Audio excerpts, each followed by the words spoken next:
Monsieur le Premier ministre, Monsieur le ministre de la Défense, Général, permettez-moi de me présenter. Je m'appelle François Rousseau. Je dirige un groupe de recherche informel qui n'apparaît pas dans vos organigrammes. Le président, à qui j'en réfère personnellement et exclusivement, a pensé utile et même nécessaire que je vous débloque sur pas mal de sujets.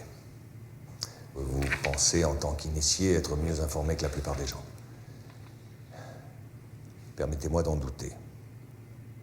En ce moment même, il se passe des choses suffisamment graves pour que les informations et les documents que je vous réserve vous soient divulgués. Voilà, une opération de manipulation inégalée à ce jour à l'échelle planétaire est en train de se mettre en place. Ce sera le sujet final de mon intervention.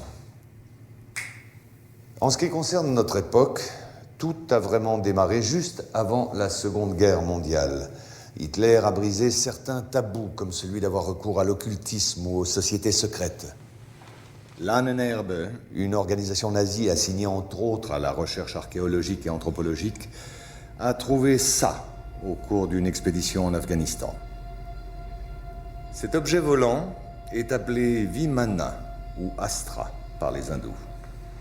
D'ailleurs, au cours d'une exploration des sous-sols par les Russes et les Chinois en 1927, des traces d'explosions nucléaires très anciennes ont été décelées. Certaines couches sédimentaires ont été vitrifiées atomiquement il y a 50 000 ans.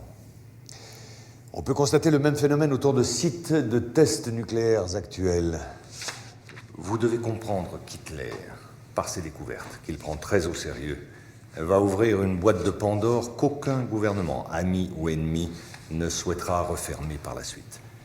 Derrière l'histoire tragique que nous connaissons tous, une théorie basée sur l'existence de 4 lunes associées aux 4 cycles géologiques. D'après Orbiger, le maître à penser de cette théorie, la Terre aurait subi 4 extinctions semi-globales de la vie dues à la chute d'une de ces lunes. Effectivement, au fur et à mesure du rapprochement du satellite, la gravité s'était modifiée et avait engendré des mutations profondes au niveau génétique.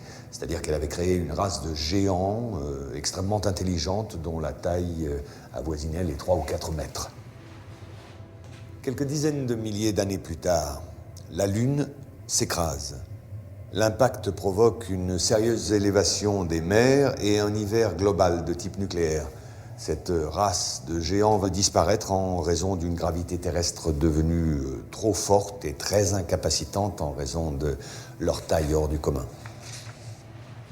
Hitler a été initié à ces doctrines, et les prises de contact avec le Tibet notamment ont été nombreuses et régulières. Les nazis cherchaient le contact avec les survivants d'anciennes civilisations, détentrices de technologies anciennes, comme les Vimana décrits précédemment. Une de ces civilisations a essaimé tout autour de la planète plus de 600 pyramides de pierre, de terre, voire de fer. Ces pyramides sont presque toutes orientées de la même manière, ont toutes des proportions issues du nombre pi et sont toutes situées sur des nœuds magnéto-telluriques. Les plus vieilles sont en Asie. 2 d'entre elles sont immergées, une au sud du Japon à Okinawa, une autre au sud de Cuba. Les 2 ont été construites il y a environ 12 000 ans. Si j'ai commencé par ces petits rappels archéologiques, c'est que notre civilisation est la 4e du cycle que je vous ai décrit précédemment. Oui, je sais, ça peut vexer notre orgueil, nous ne sommes ni les premiers, ni les derniers. Vous comprenez alors que l'étude et la compréhension des quelques prototypes récupérés étaient la priorité absolue, afin d'assurer aux nazis la domination du ciel, alors que les Alliés misaient sur la maîtrise de l'atome et la fabrication des premières bombes nucléaires.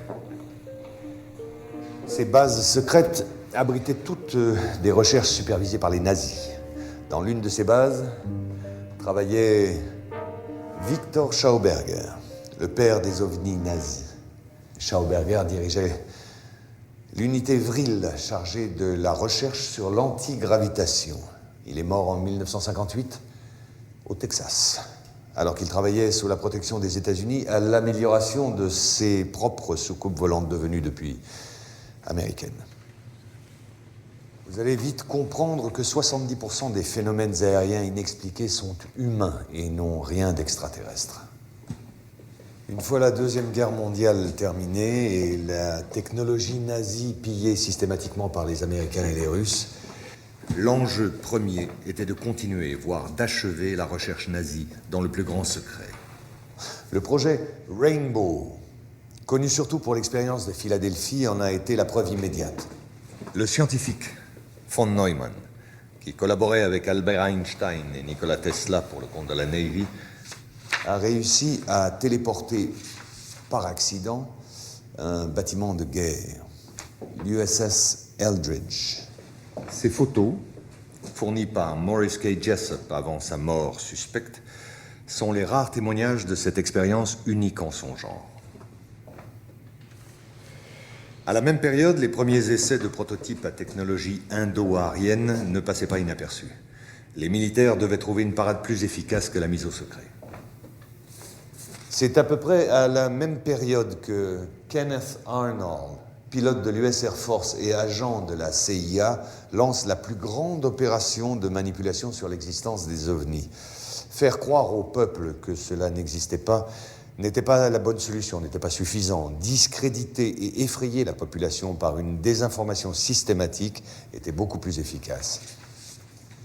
L'OVNI et le para-humain appartiennent désormais au cinéma, à la télévision et à la paranoïa collective, et non pas aux scientifiques, comme cela aurait dû être le cas. En mai 1947, les services secrets américains découvrent l'existence d'un ancien ovni terrestre craché sur les monts Altaï, à la frontière russo-mongole, récupéré secrètement par les Russes. À ce moment-là, la tension entre les deux blocs monte d'un sérieux cran. La découverte a été de taille, et pour ne pas perdre la face, le Pentagone allié à la CIA ont décidé de mentir et de monter un gros coup de bluff, et font croire aux Russes et au monde entier qu'eux aussi ont récupéré un ovni à Roswell en juillet 1947. Bien entendu, il n'en était rien, mais le coup de bluff avait réussi. En février 1949, juste après la fausse affaire de Roswell, un ovni est photographié et filmé en Antarctique. C'est la première photo de ce type d'objet en forme de cigare. D'autres apparitions vont alors se succéder par vagues cycliques. Au même moment, les programmes Apollo, sous la direction de Wernher von Braun, battaient leur plein. Et celui-ci n'accueillit pas favorablement les demandes d'expériences paranormales qui ont pourtant eu lieu pendant certaines missions Apollo. Ceci est la dernière expérience connue sur l'amplification psychique et télépathique ainsi que sur la détection de particules psytrons émises par le yogi vers la capsule Apollo. Mais ces tests ont tous été éclipsés par l'apparition systématique d'objets volants non identifiés autour des vols orbitaux et la découverte de traces de civilisation sur la Lune.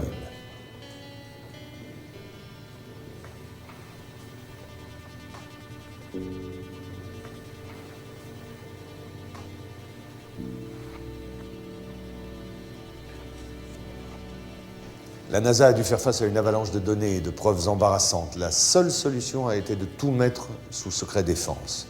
En 1961, la directive JASON met en place un service spécial de retouche d'images. Le but est d'effacer toute trace de civilisation ou de ruines sur la Lune, concernant bien évidemment seulement les clichés à destination du grand public et de la presse.